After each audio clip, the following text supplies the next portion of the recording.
Hello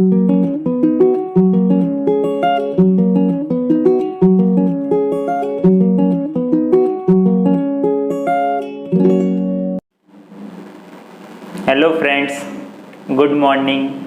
welcome to my YouTube channel learn English with Mangilal में आपका स्वागत है। तो हम नाउन टॉपिक पढ़ रहे थे और पिछले वीडियो में हमने नाउन्स को सिंगुलर से प्लूरल में कैसे कन्वर्ट करते हैं वो सीखा था, ठीक है। लेकिन वो अभी तक मतलब कंप्लीट नहीं हुआ, कुछ और भी वर्ड्स हैं, ठीक है। हमें जैसे कि पता है कि इंग्लिश है, तो इंग्लिश कोई एक तो मतलब चीज़ से बनी नहीं है।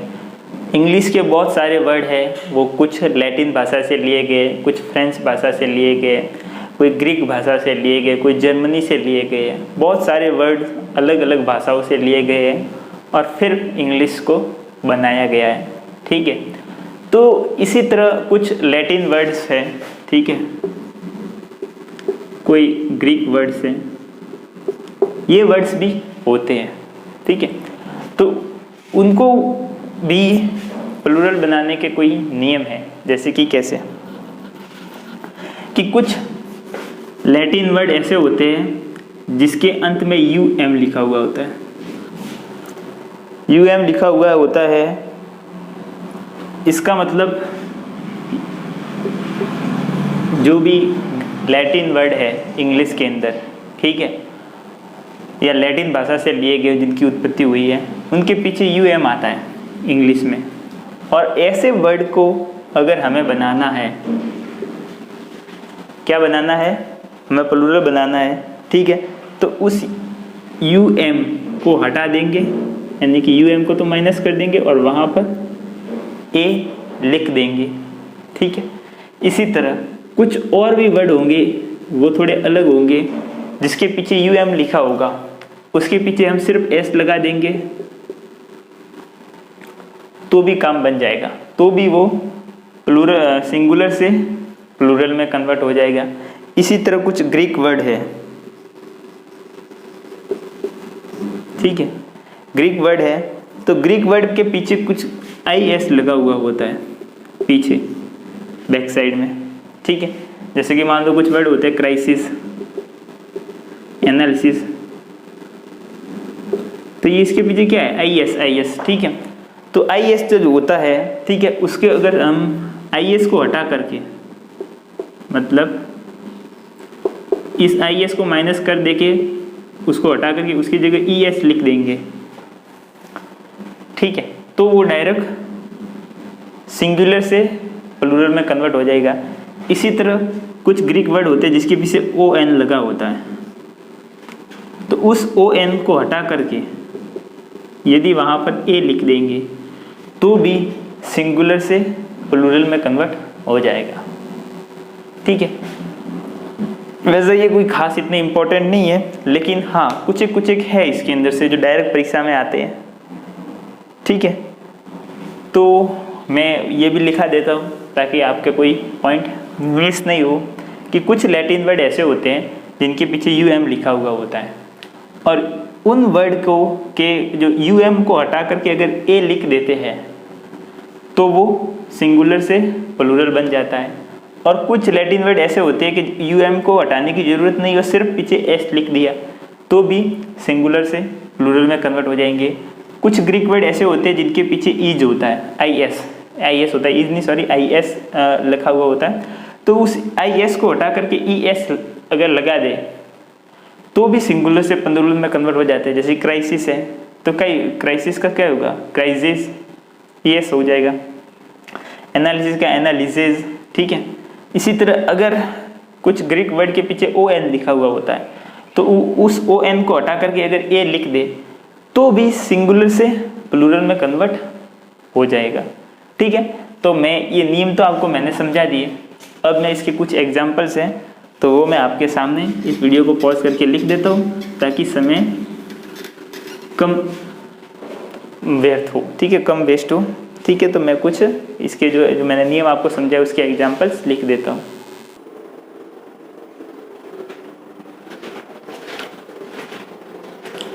तो यहाँ पर मैंने वो वाले शब्द लिखे हैं जो कोई लैटिन के है, कोई ग्रीक भाषा से बने हैं शब्द। ठीक है, तो मैंने आपको नियम तो पढ़ा लिए हैं, लेकिन फिर भी एक बार बता देता हूँ।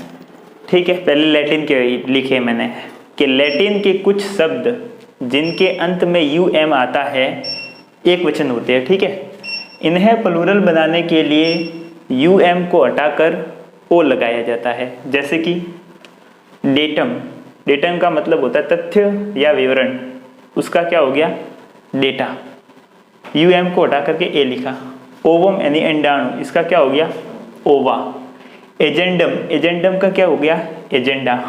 ठीक है, डिक्टम, डिक्टम का क्या हो गया डिक्टा।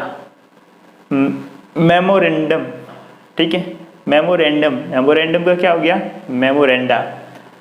स्ट्रेटम, स्ट्रेटम, स्ट्रेटम का क्या हो गया स्ट्रेटा। ठीक है, तो UM पीछे जो था उसकी जगह क्या लिख लिया A, तो सिंगुलर से क्या हो गया प्लूरल।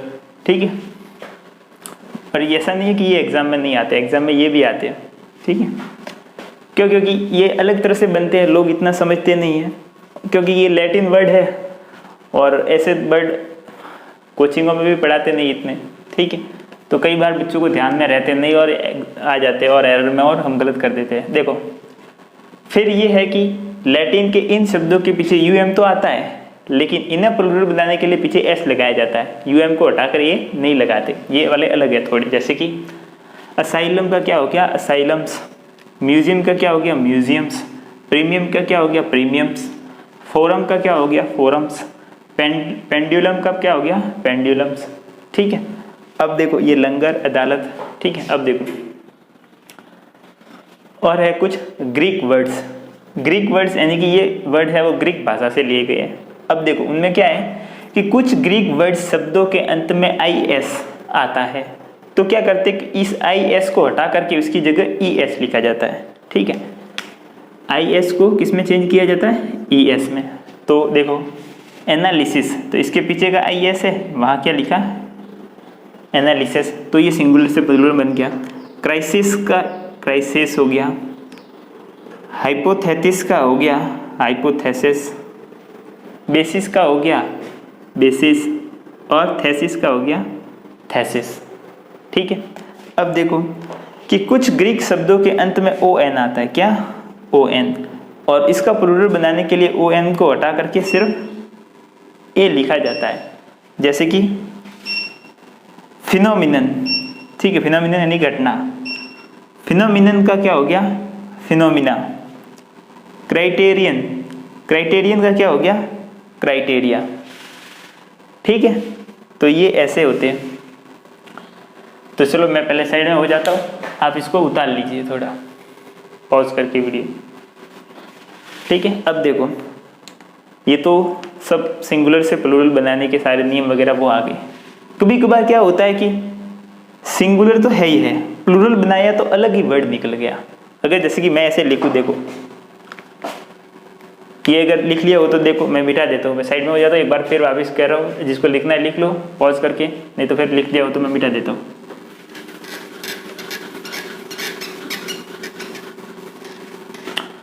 कुछ वर्ड ऐसे होते हैं कि मान लो सिंगुलर तो है ही है, जब इनका प्लूरल बनाया तो अर्थ ही बदल गया।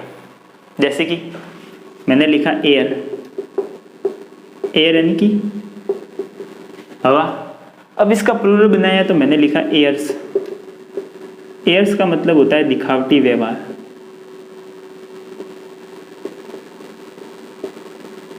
दिखावटी व्यवहार। इसी तरह मान लो जैसे कि वुड, वुड यानी कि लकड़ी, और मान लो इसका मैंने बनाया वुड्स, तो वुड्स बनाया तो इसका मतलब हो गया जंगल। ठीक है, इसी तरह मान लो कि जैसे कि मैंने बनाया रिटर्न, रिटर्न यानी कि वापसी, लेकिन मैंने लिखा रिटर्न्स, रिटर्न्स यानी कि आय का हिसाब। तो क्या होगा, ये सिंगुलर थे, इसको प्लूरल बनाया तो वर्ड मतलब वर्ड का अर्थ ही बदल गया। तो ऐसे भी कुछ वर्ड है वो मैं आपको लिखाऊंगा। ठीक है, और भी कुछ और इस टाइप के होते हैं कि मतलब जब उसका जब प्लूरल बनाया जाता है तो दो दो अर्थ निकलते हैं। दो दो अर्थ कैसे निकलते हैं वो देखो। मान लो मैंने लिखा कस्टम, ठीक है, कस्टम यानी कि रिवाज, रीति रिवाज, ठीक है। एक रिवाज होगा तो हम कस्टम कहेंगे, बहुत सारे होंगे तो रीति रिवाज कहेंगे, ठीक है। तो इसका मैंने बनाया कस्टम्स।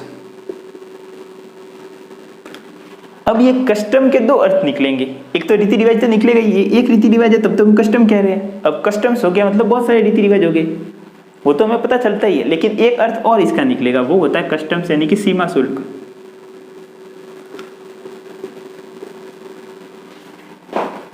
ठीक है। अब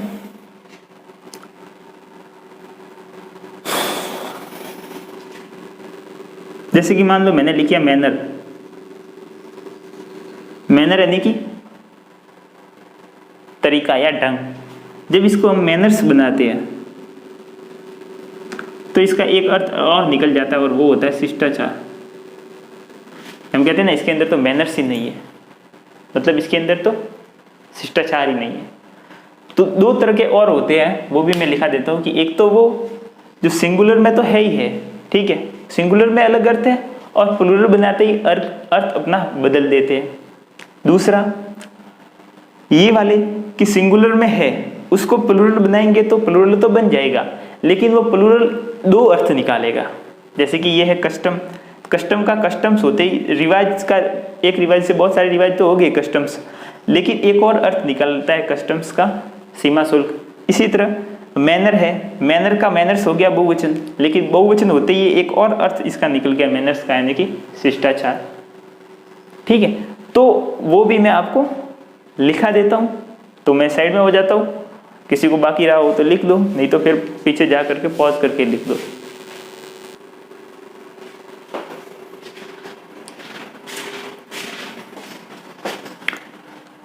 तो मैंने जो आपको बताया था वो रूल्स मैंने यहाँ पर लिख दिया है, उसके कुछ एग्जांपल्स भी लिख दिए। देखो, मैंने कहा था कि सिंगुलर में कोई नाउन है और जब उसका बहुवचन यानी जब उसका प्लूरल बनाते हैं तो वो अलग ही अर्थ निकालता है।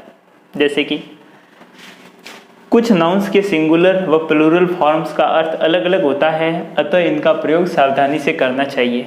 जैसे कि एयर यानी कि हवा, एयर्स बनते ही ये हो गया दिखावटी व्यवहार, यानी दोनों ही अलग है, सिंगुलर का अलग अर्थ अलग है, प्लूरल का अलग अर्थ है। रिटर्न यानी वापसी, इसका बहुवचन हो गया रिटर्न्स, रिटर्न्स यानी कि आय का हिसाब, ठीक है। आयरन यानी कि लोहा, आयरन्स होते ही हो गया जंजीरें। सैंड यानी कि रेत, सैंड्स होते ही बन गया रेगिस्तान।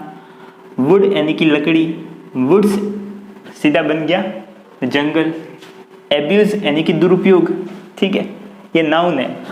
एब्यूज का मतलब गाली देना भी होता है, लेकिन वो वर्ब होता है, ठीक है। जब नाउन की तरह उपयोग होता है तो उसका उपयोग होता है दुरुपयोग, ठीक है, इसका अर्थ होता है दुरुपयोग। तो एब्यूजेस का मतलब हो गया कुरीतियाँ। तो सिंगुलर और प्लूरल दोनों ही अलग ही अर्थ निकाल रहे हैं। गुड यानी कि अच्छा, गुड्स यानी कि सामान, वाटर यानी कि पानी, वाटर्स यानी कि समुंदर, वर्क यानी कि काम, वर्क्स यानी कि साहित्य और लेख, साहित्य लेख। फ्रूट यानी कि फल, फ्रूट्स यानी कि नतीजा। वेट यानी कि वाक्य पटुता, इलोक्वेंस। और विट्स यानी कि बुद्धिमत्ता, नॉलेज, ठीक है, विजडम। तो ये कुछ वो वाले वर्ड्स हैं जो सिंगुलर और प्लूरल दोनों में अलग अलग यूज हुए जाते हैं, ठीक है। और एग्जाम में भी ये कई बार आते हैं। जैसे कि सबसे नीचे मैंने जिस स्टेप पहले वाला जो लिखा था, क्राइटेरियन और क्राइटेरिया, ठीक है, और फिनोमिनन और फिनोमिना, ऐसा ही कुछ लिखा हुआ था, ठीक है। और ये दो तो मतलब इतने ज़्यादा एग्जाम में कई बार पूछे गए हैं, आप मतलब यकीन नहीं मानोगे, ठीक है। तो परीक्षा में कुछ भी आ सकता है, कहीं से भी एग्जामिनर उठा के दे सकता है। तो हमें नॉलेज पूरा होना चाहिए और कंटेंट पूरा होना चाहिए, इसलिए मैं हर चीज़ पढ़ा रहा हूँ, कोई भी चीज़ छोड़ नहीं रहा हूँ, ठीक है। अब देखो, कुछ नाउन का सिंगुलर फॉर्म में एक अर्थ निकलता है जबकि प्लूरल फॉर्म में एक से अधिक। जैसे कि देखो, कस्टम यानी कि रिवाज, कस्टम्स बनाया तो रिवाज तो अर्थ निकलेगा ही निकलेगा, साथ में निकलेगा एक और अर्थ सीमा शुल्क, ठीक है। कस्टम ड्यूटी लगती है ना, वो वाला। मैनर यानी कि तरीका, मैनर्स बदलते ही बनाते ही एक तो अर्थ निकलेगा तरीके और एक अर्थ निकलेगा शिष्टाचार। हम तो कहते हैं ना इसमें मैनर्स ही नहीं है, मतलब शिष्टाचार नहीं है। अब पेन यानी कि दर्द, पेन्स का मतलब दर्द तो होता ही होता है, साथ में इसका एक और अर्थ निकलता है अथक प्रयास, बहुत सारा प्रयास, ठीक है।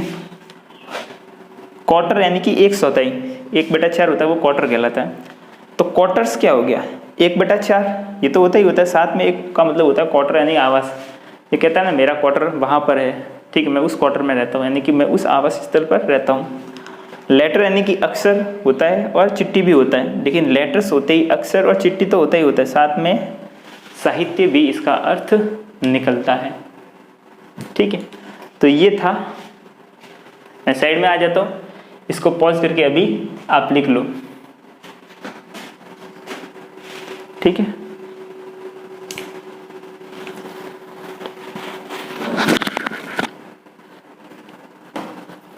अब देखो ये जो सिंगुलर से प्लूरल वाला जो भी जितना कुछ भी था ये सारा यहाँ पर खत्म हो गया, ठीक है। लेकिन फिर भी कभी कभार लोगों को कुछ एक ऐसी जो चीज़ें, छोटी छोटी चीज़ें वो पता नहीं चलती। अब देखो मैं ये मिटा रहा हूँ, ठीक है, आपने लिख दिया हो तो अच्छी बात है, नहीं तो बैक जा करके लिख देना।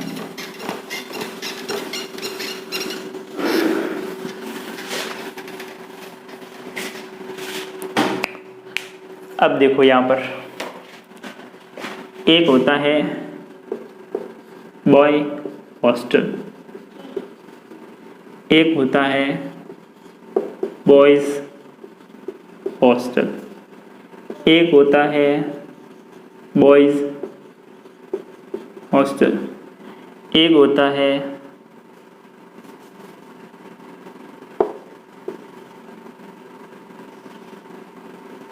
बॉयज हॉस्टल, एक होता है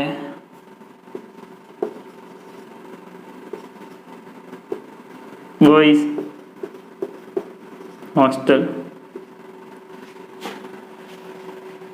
ठीक है। अब देखो इसी तरह ऐसे होता है, एक तो होता है गर्ल हॉस्टल,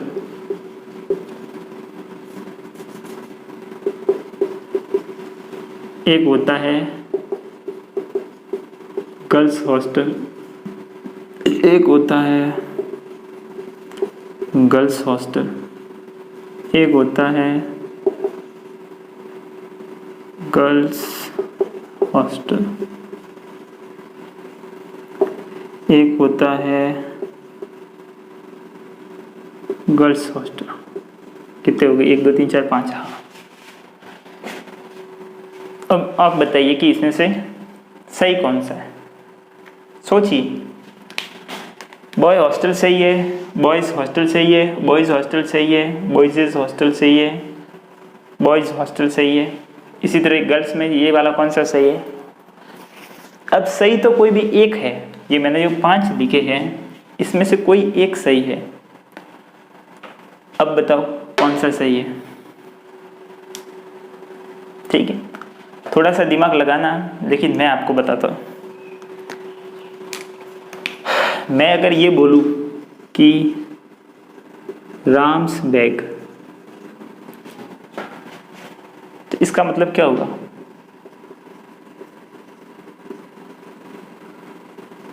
राम का बैग, ठीक है। अब देखो अगर मैं इसके पीछे बीच में ये एपोस्ट्रोफी एस नहीं लगाऊं, सिर्फ ऐसे लिखूं राम बैग,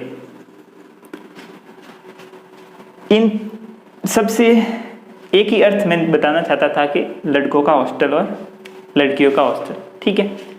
अब देखो तो यदि राम और बैग के बीच में अगर मैं एपोस्ट्रोफी एस नहीं लगाता तो दोनों के बीच में कोई रिलेशन निकलता ही नहीं। इसका अर्थ राम का राम रहता, इसका बैग का बैग रहता, राम का बैग थोड़ी बनता, ठीक है।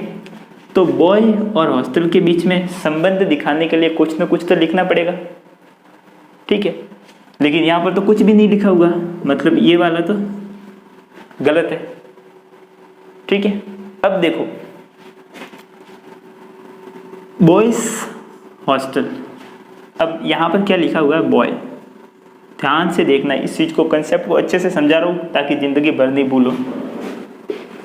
यहाँ पर लिखा हुआ बॉय यानी कि लड़का, यहाँ पर देखो राम एपोस्ट्रोफी एस और फिर बैग, तो इसका मतलब क्या होगा, राम का बैग। यहाँ पर है बॉय एपोस्ट्रोफी एस और फिर है हॉस्टल, और ये लड़का है तो क्या हुआ, लड़के का हॉस्टल। ठीक है, तो अब देखो कभी लड़के का हॉस्टल होता है क्या, कि कोई एक लड़का है और उसका हॉस्टल है पूरा, ये पूरे हॉस्टल में अकेला रहता है, ऐसा तो होता नहीं है। तो लड़के का हॉस्टल तो होता ही नहीं है, होता क्या है, लड़कों का हॉस्टल या लड़कियों का हॉस्टल। ठीक है, तो ये भी नहीं होगा, तो सेकंड ऑप्शन भी हमारा हो गया कट।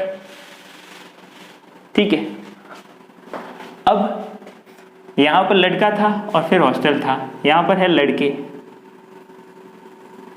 बॉयज हो गया और फिर हॉस्टल है, तो इन दोनों के बीच में संबंध दर्शाने के लिए कोई एपोस्ट्रोफी एस वगैरह नहीं लिखा गया।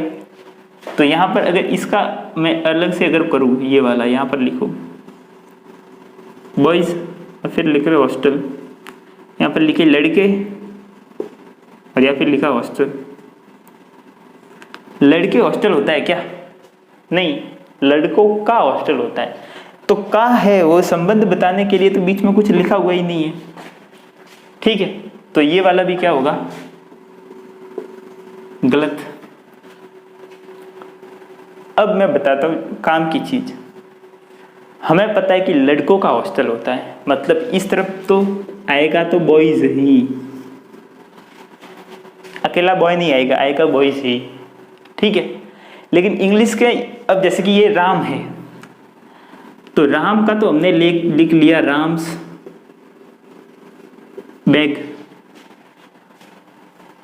ठीक है, या अब देखो यहां पर तो एपोस्ट्रोफी एस लगाया, तो क्या यहां पर भी लगा सकते हैं एपोस्ट्रोफी एस, नहीं लगा सकते। इंग्लिश का एक रूल है कि जिसके अंत में एस हो, जिसके अंत में ऑलरेडी एस हो, उसके ऊपर वापिस एपोस्ट्रोफी करके एस नहीं लगा सकते। ये इंग्लिश का एक रूल है। ठीक है, क्यों, क्योंकि राम के बाद में एपोस्ट्रोफी एस लगाया, तब तो पढ़ने में भी सही लगता है कि राम्स हॉस्टल। इसको कैसे पढ़ेंगे, बॉयज हॉस्टल ऐसे पढ़ेंगे क्या, बॉयज हॉस्टल बोल पढ़ते हैं। तो ये भी एपोस्ट्रोफी, इसके लास्ट में एस है, और जिस वर्ड के लास्ट में एस लगा हुआ होता है उसके ऊपर वापस एपोस्ट्रोफी एस नहीं लगता, यानी कि ये वाला नियम भी गलत हो गया, ऑप्शन चौथा भी गलत हो गया। तो फिर इसका कुछ तो सॉल्यूशन होगा। हाँ, इसका सॉल्यूशन है। इसका क्या सॉल्यूशन है कि जिसके अंत में एस ऑलरेडी लगा हुआ है तो उसकी जगह एपोस्ट्रोफी एस नहीं लग सकता, ये इंग्लिश का रूल है। तो जहां समस्या होती है वहां समाधान होता ही है। तो इसका समाधान ये है इंग्लिश में कि सिर्फ एपोस्ट्रोफी लगा लो, एस लगाने की जरूरत ही नहीं। इसका मतलब वही होगा एपोस्ट्रोफी एस का ही। ठीक है, तो बॉयज हॉस्टल, तो सही क्या है, बॉयज हॉस्टल। इसी तरह ये चारों गलत है, क्योंकि अकेली लड़की का हॉस्टल हो, पहली तो लड़की है और हॉस्टल है, दोनों के बीच में कोई रिलेशन नहीं है, इसलिए ये गलत। गर्ल्स हॉस्टल यानी अकेली लड़की का हॉस्टल हो नहीं सकता है, ये गलत। ये यहाँ पर बहुत सारी लड़कियाँ और हॉस्टल है, दोनों के बीच में कोई रिलेशन नहीं है, इसलिए गलत। यहाँ पर एपोस्ट्रोफी एस है फिर हॉस्टल है, इसलिए यहाँ पर गलत, एस के पीछे एपोस्ट्रोफी एस लगाई तो गलत। तो सबसे अंत में सही क्या होगा, ये। ठीक है, तो इसका भी एक रूल है, वो मैं बता देता हूँ। अब मैं अगर मान लो ये कहता कि आदमियों का हॉस्टल, ठीक है, तो मैं वहाँ पर ऐसे लिख सकता था मेंस हॉस्टल। ठीक है, क्योंकि मेन है, इसके पीछे एपोस्ट्रोफी मतलब लास्ट में क्या है, एन है, एस नहीं है, तो यहाँ पर एपोस्ट्रोफी एस करके लिख सकते, क्योंकि ये क्या है, बहुत सारे आदमियों का हॉस्टल। ठीक है, तो जहाँ पर और मतलब साथ ही साथ में यदि अगर हम कोई कह रहे हैं, ठीक है, कह रहे हैं और उसके पीछे जो आवाज आ रही है,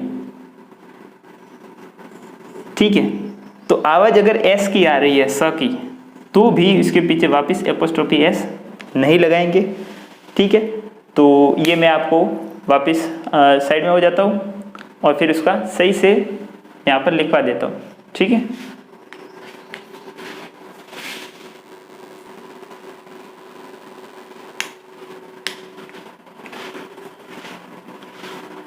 तो मैंने अभी आपको जो समझाया वो मैंने यहाँ पर लिख दिया है। जैसे कि मैंने कहा वो बॉयज़ हॉस्टल के मैंने 5 एग्जाम्पल्स बताए थे कि कौन सा सही है, और 5 में से 4 क्या गलत थे वो भी बताया, और 5वां क्या सही था वो भी बताया। ठीक है, तो मैंने ये भी बताया कि कोई प्लूरल नाउन है और उसके पीछे एस लगा हुआ है, और वापस किसी का साथ संबंध बताने के लिए तो हम एपोस्ट्रोफी का उपयोग करते हैं। ठीक है, तो वापस उसके साथ एपोस्ट्रोफी का यूज़ करना है, और लास्ट में ऑलरेडी एस है तो एपोस्ट्रोफी करके एस नहीं लगाएंगे, सिर्फ एपोस्ट्रोफी ही लगाएंगे। ये हमने नियम पढ़ा, तो देखो वो नियम मैंने यहाँ लिख दिया। यदि प्लूरल नाउन का अंतिम अक्षर एस है तो एपोस्ट्रोफी का प्रयोग करते समय एस नहीं लगाते हैं, सिर्फ एपोस्ट्रोफी का ही प्रयोग करते हैं। एपोस्ट्रोफी एस नहीं लगाएंगे, सिर्फ एपोस्ट्रोफी ही लगाएंगे। ठीक है, क्योंकि हम एपोस्ट्रोफी पढ़ रहे हैं, क्योंकि नाउन के साथ ही एपोस्ट्रोफी लगती है, इसीलिए नाउन टॉपिक के अंदर आता है। जैसे कि boys hostel, girls hostel, working women's hostel, heroes tales ना, हॉर्सेस टेल्स यानी कि घोड़ों की पूंछ। अब यहाँ पर ये एग्जाम्पल वैसे इसका है, लेकिन मैंने गलती से यहाँ लिख लिया, इसे मैंने सोचा कौन मिटाए। देखो हमें पता है कि प्लूरल नाउन के बाद अगर एपोस्ट्रोफी का उपयोग करना है किसी अगले वाले नाउन के साथ संबंध बताने के लिए, तो हम एपोस्ट्रोफी एस का प्रयोग करते हैं।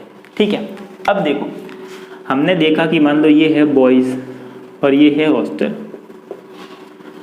अब इन दोनों के बीच में संबंध बताना है तो हमें एपोस्ट्रोफी एस का प्रयोग करना पड़ता है, लेकिन यहाँ पर ऑलरेडी एस है इसलिए एपोस्ट्रोफी एस तो लगा नहीं सकते, सिर्फ एपोस्ट्रोफी लगाते हैं। लेकिन यहाँ पर मान लो कि बहुवचन तो है लेकिन पीछे एस नहीं है, तब तो कोई दिक्कत नहीं, तब तो पूरी एपोस्ट्रोफी एस लगेगी। देखो जैसे कि यदि नाउन प्लूरल हो परंतु उसके अंत में एस ना हो तो केवल एपोस्ट्रोफी एस लगाने से संबंध कारक बन जाता है, यानी कि तब क्या करेंगे, पूरी एपोस्ट्रोफी एस लगाएंगे, तब सिर्फ एपोस्ट्रोफी नहीं लगाएंगे, पूरा एपोस्ट्रोफी एस लगाएंगे। जैसे मेंस क्लब, तो यहाँ पर तो मेन पूरा है, ये प्लूरल नाउन है मेन। ठीक है, और प्लूरल है फिर भी एस नहीं है पीछे, तब हम एपोस्ट्रोफी एस का प्रयोग करेंगे। तो मेंस क्लब, यहाँ पर चिल्ड्रन है तो चिल्ड्रन के पीछे ये बहुवचन तो है, प्लूरल नाउन तो है लेकिन एस नहीं है, तब भी हम एपोस्ट्रोफी एस का प्रयोग करेंगे। Children's books, India's heroes. ठीक है, अब देखो इसी तरह वर्किंग वुमेन्स हॉस्टल यानी काम करने वाली औरतों का हॉस्टल। तो ये देखो, तो ये दो नियम लोगों को कंफ्यूजन होता है कि कहाँ एपोस्ट्रोफी यूज का उपयोग करें।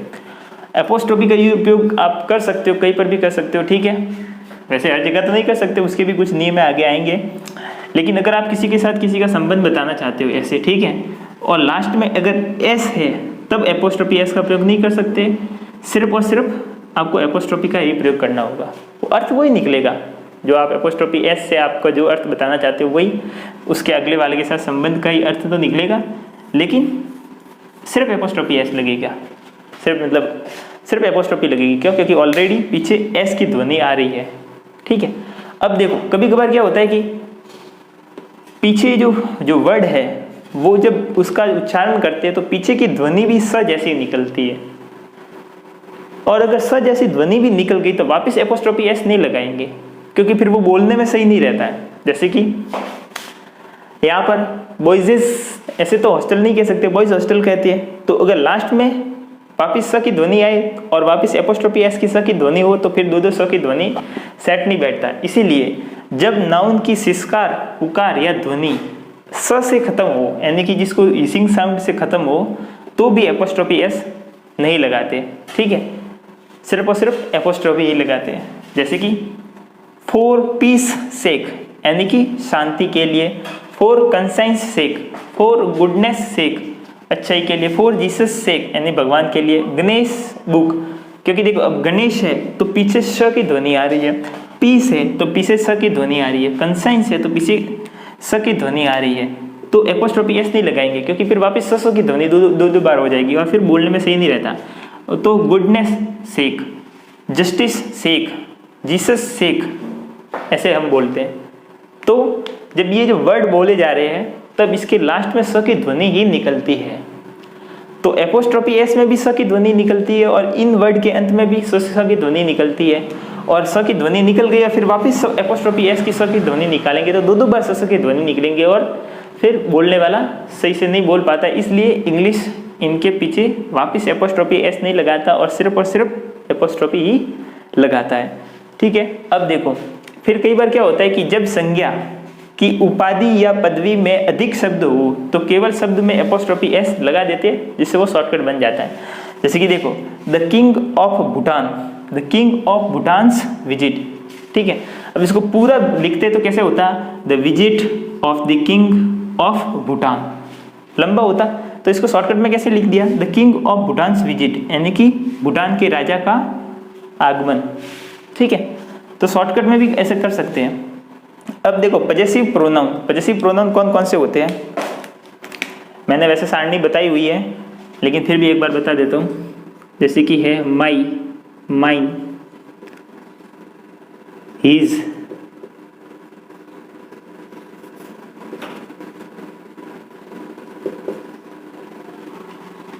हर्स, योर्स, अवर्स, देयर्स, ये सब पजेसिव प्रोनाउन है। ठीक है, इनके साथ भी एपोस्ट्रोफी एस नहीं लगता, तो हम ऐसे कहेंगे योर्स फेथफुली, योर्स ट्रूली। तो योर्स के बाद में वापिस यहाँ पे एपोस्ट्रोफी या एपोस्ट्रोफी एस कुछ भी नहीं लगाएंगे। ठीक है, क्योंकि ये ऑलरेडी पजेसिव प्रोनाउन ही है। अब देखो यदि कोई टाइटल है, यदि टाइटल के साथ एपोस्ट्रोफी का प्रयोग करना है तो क्या करेंगे, हम अंतिम शब्द के साथ करेंगे। जैसे कि देखो कमांडर इन चीफ्स ऑर्डर्स, यानी कि किसके ऑर्डर है, कमांडर इन चीफ के ऑर्डर है, तो हम एपोस्ट्रोफी किसके पीछे लगाएंगे, सबसे लास्ट वाले के पीछे। ऐसे नहीं कि यहाँ पर लगा दे कमांडर्स और फिर इन चीफ ऑर्डर्स लिखे, ऐसा नहीं होगा। पूरा जो होगा को जो हमारा कंपाउंड नाउन है उसके सबसे लास्ट में लगेगा। जैसे कि इधर माई सन इन लॉज डॉटर, यानी मेरे सन इन लॉ की पुत्री, तो यहाँ पर भी सबसे लास्ट में एपोस्ट्रोफी लिखे। तो कंपाउंड नाउन के भी अगर हमें पीछे एपोस्ट्रोफी एस लगाना है तो सबसे लास्ट वाले वर्ड के साथ में एपोस्ट्रोफी एस लगेगा, फर्स्ट वाले वर्ड के साथ या बीच वाले वर्ड के साथ नहीं लगेगा। ठीक है, तो मैं साइड में आ जाता हूँ, पहले इसको आप उतार लो एक बार के लिए। ठीक है, तो ये हमने एपोस्ट्रोफी का पढ़ा। अब हो सकता है ज़्यादा वीडियो नहीं बनेंगे, शायद 2 वीडियो और बन जाएंगे और हमारा जो नाउन टॉपिक है वो हम कंप्लीट कर लेंगे। तो यदि आपको मेरा पढ़ाना आज का अच्छा लगा हो तो इस वीडियो को लाइक करना, कमेंट सेक्शन में भी बताना आपको कैसा लगा, कोई डाउट हो तो भी आप पूछ सकते हो। ठीक है, और इस वीडियो को शेयर करना अपने दोस्तों के साथ ज़्यादा से ज़्यादा, जिस भी प्लेटफॉर्म पर, भले ही आप व्हाट्सअप हो, इंस्टाग्राम हो, फेसबुक हो, टेलीग्राम हो, जहाँ कहीं भी आपका सोशल ग्रुप हो वहाँ पर इस वीडियो को भेज सकते हो। उतना इस वीडियो को शेयर जरूर करना। ठीक है, तो मिलते हैं अपनी नेक्स्ट क्लास में, तब तक के लिए आप सभी को जय श्री कृष्णा, जय श्री राम, आप सबको प्रणाम। Okay bye, take care.